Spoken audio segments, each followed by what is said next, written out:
Você lembra de Jacó? Aquele que comprou a primogenitura por um prato de lentilha. Na verdade foi uma troca, né? Ou uma compra. Não sei, mas na verdade foi legal. Só faltou escrever. Ele queria a bênção e por meio de um engano ele conseguiu. Porque ele se passou pelo seu irmão e acabou enganando o seu pai, que já era velho e não conseguia mais enxergar direito. Aí ele teve que fugir do seu irmão, porque ele ficou furioso. Afinal, ele roubou algo que era seu. Mas ele tinha vendido, sabe? É um pouco complicado. Depois, quando ele estava fugindo no meio do caminho, ele vê anjos subindo e descendo. E o Senhor aparece a ele. E quando o Senhor apareceu a ele, ele fez um compromisso com Deus.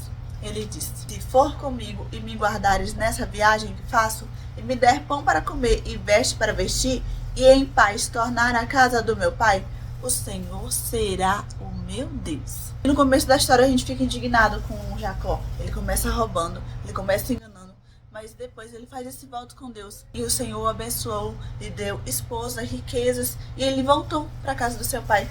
E ainda fez as pazes com seu irmão. Isso depois de muito tempo. Quando ele volta, o Senhor meio que lembra ele. Lembra do seu compromisso? Deus aparece a Jacó e diz: levanta e sobe a Betel e habita ali. Faz ali um altar ao Deus que te apareceu quando tu fugiste da face de Esaú, teu irmão. E sabe o que Jacó fez?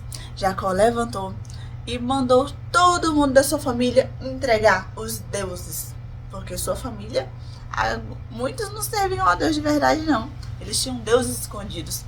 E levantar, se purificar, trocar suas vestes. Ele mesmo que colocou sua casa em ordem, honrando o compromisso que ele tinha feito com o Senhor. E não apenas ele que precisava estar em comunhão com Deus, mas sua família também.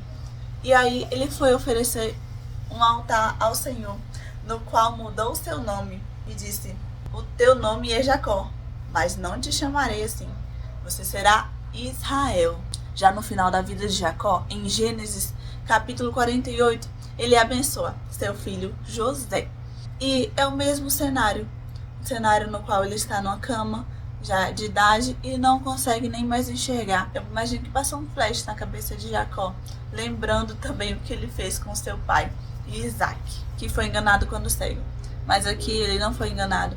Pelo contrário, ele abençoou o seu filho, os seus netos. E no final da sua vida nós podemos enxergar uma fé, no qual ele diz assim, em Gênesis 48 e 21.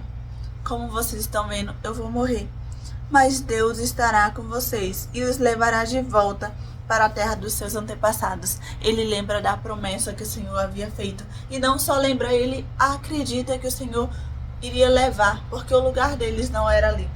Eles tinham ido ao Egito. E apesar de todo o conforto, glamour, ali não era o lugar deles, pois o Senhor o havia feito uma promessa que se estenderia para a sua descendência. Apesar de, às vezes, sua vida não ter sido boa, ou você ter cometido muitos erros no qual se arrepende e reconhece, o Senhor pode transformar. Não é sobre apagar o passado, mas transformar o seu futuro.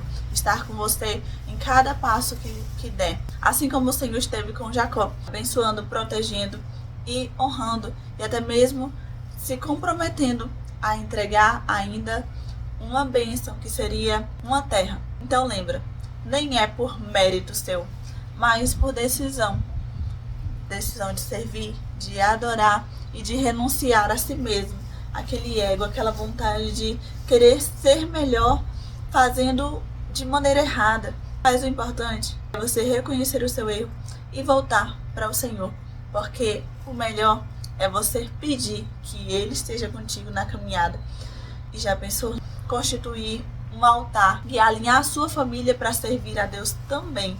Porque não é só sobre você, é sobre a promessa que vem sobre você e se estende de geração em geração. Alinha sua vida e sua família no altar do Senhor, que apesar dos seus erros, o Senhor pode transformar o seu coração, limpar todo o seu pecado e ajudá-lo a herdar a terra prometida. Tem coisas aí que você se arrepende? Tem coisas no seu passado que você cometeu que pensa até não tem perdão? Saiba que o Senhor, Ele quer estar contigo e Ele quer entregar um nome novo para você. Às vezes te chamava de mentiroso, de trapaceiro, de enganador, de alguém que cometia coisas horrendas.